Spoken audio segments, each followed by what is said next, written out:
Halo teman-teman, Assalamualaikum warahmatullahi wabarakatuh. Di video kali ini, aku bakal bahas tentang kedatangan Islam ke Minangkabau.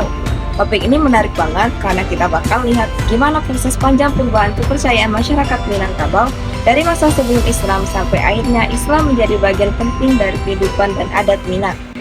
Ayo, langsung saja kita mulai. Keyakinan masyarakat Minangkabau sebelum Islam.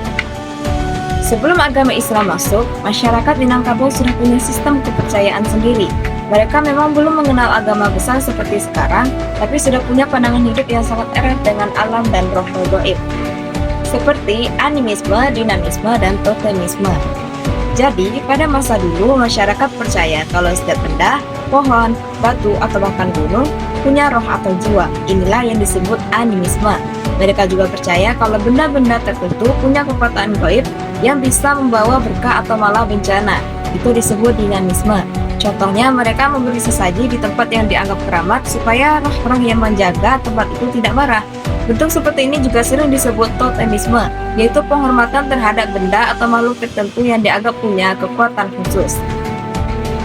Kalau kita pikir lagi, memang ini adalah termasuk hal yang wajar, karena waktu itu manusia masih mencari cara memahami alam dan kejadian-kejadian yang belum bisa dijelaskan dengan logika. Nah, kepercayaan seperti ini sudah ada jauh sebelum Hindu-Buddha datang ke wilayah Minangkabau.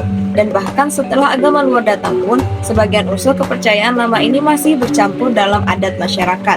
Misalnya dalam pepatah, alam pakambang jadi guru. Alam dijadikan sumber kebijaksanaan hidup. Nah, dan lanjut ke pengaruh Hinduisme dan Buddhisme. Setelah masa itu, datanglah pengaruh agama Hindu dan Buddha ke Sumatera Barat, sekitar abad ke-5 sampai ke-7 Masehi. Namun yang menarik, agama ini tidak diambil secara penuh oleh masyarakat Minangkabau, melainkan hanya sebagian ajarannya saja. Misalnya, ada peninggalan berupa batu bertulis huruf Palawa dan bahasa Sanskerta, serta candi-candi kecil di beberapa daerah. Artinya, Hindu-Buddha sempat berpengaruh, tapi masyarakat Minang tetap mempertahankan adat dan kepercayaannya sendiri. Jadi, bisa dibilang masa ini adalah masa percampuran budaya dan kepercayaan. Nah, setelah Hinduisme dan Buddhisme, baru adanya proses masuknya agama Islam ke Minangkabau. Nah, setelah itu datanglah masa yang sangat penting, yaitu masuknya Islam ke ranah Minang. Prosesnya nggak instan, tapi bertahap dan melalui jalur perdagangan, dakwah, serta pengaruh kerajaan di sekitar Sumatera Barat. Teori masuknya Islam. Ada beberapa teori yang menjelaskan bagaimana Islam bisa sampai ke Minangkabau. Teori Makkah yang menyebutkan bahwa Islam datang langsung dari Arab pada abad ke-7 Masehi melalui para pedagang Muslim. Yang kedua juga ada teori Gujarat, mengatakan Islam datang dari India bagian barat melalui jalur perdagangan pada abad ke-13. Dan ketiga juga ada teori Persia yang menyebut Islam dibawa oleh pedagang dan ulama Persia. Nah, untuk Minangkabau sendiri, kebanyakan sejarawan berpendapat Islam masuk lewat jalur pesisir barat Sumatera, seperti daerah Pariaman dan Ulakan. Dari sinilah Islam mulai menyebar ke dataran tinggi Minangkabau. Tokoh pentingnya adalah Syekh Burhanuddin Ulakan, seorang ulama sufi yang terkenal bijaksana dan dekat dengan masyarakat.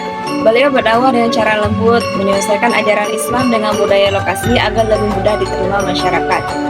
Nah, lanjut lagi ke fase perkembangan Islam di Minangkabau. Perkembangan Islam di Minangkabau bisa dibagi ke dalam beberapa fase. Yang pertama ada fase mengenal Islam. Di fase awal, Islam baru dikenal lewat para pedagang dan ulama. Masih sedikit yang memeluk agama Islam dan penyebarannya hanya di wilayah pesisir. Dan lanjut lagi fase masuknya Islam. Setelah itu masyarakat mulai memeluk Islam secara lebih luas, adat Minang pun mulai disesuaikan dengan ajaran agama. Sampai muncul pepatah terkenal, adat basandi syarak, syarak basandi kitabullah. Adat berdasar pada agama dan agama berdasar pada Al-Quran. Lanjut lagi ke fase pembaharuan Islam gelombang 1. Di fase ini semangat untuk memperbaiki dan memurnikan ajaran Islam mulai muncul. Surau-surau berdiri, pendidikan agama berkembang, dan masyarakat mulai menjauhi kebiasaan lama yang dianggap bertentangan dengan Islam. Dan lanjut lagi ke fase pembaharuan Islam gelombang kedua. Nah, fase ini ditandai dengan munculnya gerakan Panti yang ingin membersihkan adat dari hal-hal yang tidak sesuai dengan syariat Islam. Tokoh utamanya seperti Tuanku Nantuo dan Tuanku Nantencen.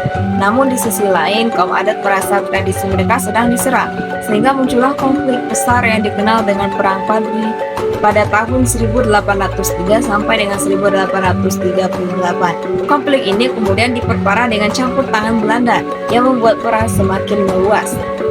Lanjut lagi ke faktor yang memudahkan Islam masuk ke Minangkabau. Ada beberapa hal yang membuat masyarakat Minang mudah menerima Islam. Yang pertama, ada jalur perdagangan pesisir yang mempertemukan pedagang lokal dengan pedagang muslim. Dan yang kedua juga ada pendekatan dakwah para ulama sufi yang lembut dan menghargai budaya lokal.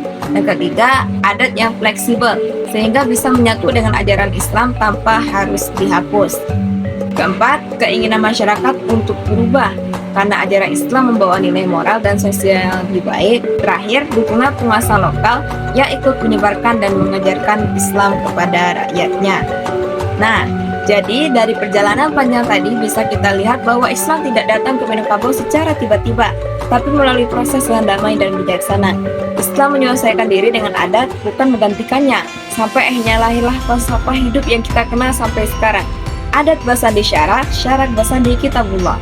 Semoga penjelasan ini bisa menambah wawasan kita semua tentang sejarah dan perkembangan Islam di Minangkabau. Lebih dan kurangnya mohon dimaafkan jika terdapat kesalahan. Saya sangat menerima koreksinya. Terima kasih. Assalamualaikum warahmatullahi wabarakatuh.